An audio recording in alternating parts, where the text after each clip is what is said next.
Pearl Harbor. On December 7th of 1941, the American naval base that was stationed at Pearl Harbor, Hawaii, was attacked by the Japanese. The United States was caught completely off guard, not suspecting any sort of attack there, but we probably should have seen it coming.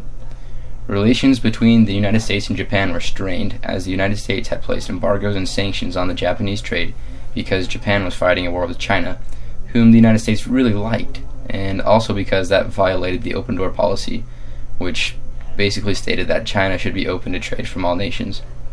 Anyways, without oil from the United States, the Japanese would soon be unable to continue the war in China, which no Japanese leader would accept. The two nations were in talks to release these sanctions, however, when the attacks came, making the Pearl Harbor bombing even more of a surprise. The attack was incredibly quick and efficient.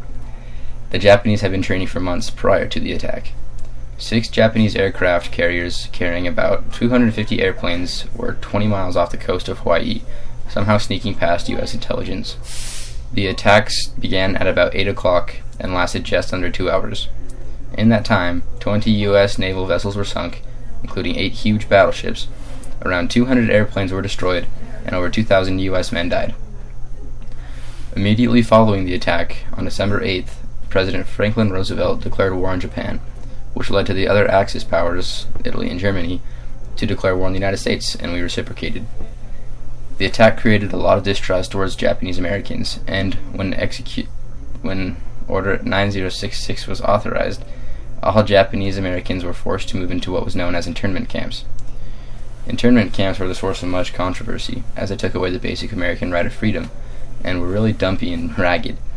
However, after only being in effect for 2.5 years, Order 9066 was rescinded in 1945, and the Japanese Americans were allowed to go home. Going back to Pearl Harbor, Japan, having only lost 29 airplanes, considered the attack a success, but in reality, their goal to cripple the United States Navy failed. Japanese had wanted the Navy to be out of commission so that Japan could take over the Dutch Indies and get the needed oil without U.S. interference. But after the attack, the U.S. Navy was not in as terrible shape as the Japanese had hoped for. All of the necessities to rebuild had been left in place by Japan: a physical base, oil reserves, and ships that were damaged but repairable. Within 3 months, the majority of the fleet had returned to action, and after fighting a two-sided war in World War II, one in the Pacific, the other in Europe, the United States and her allies came out on top.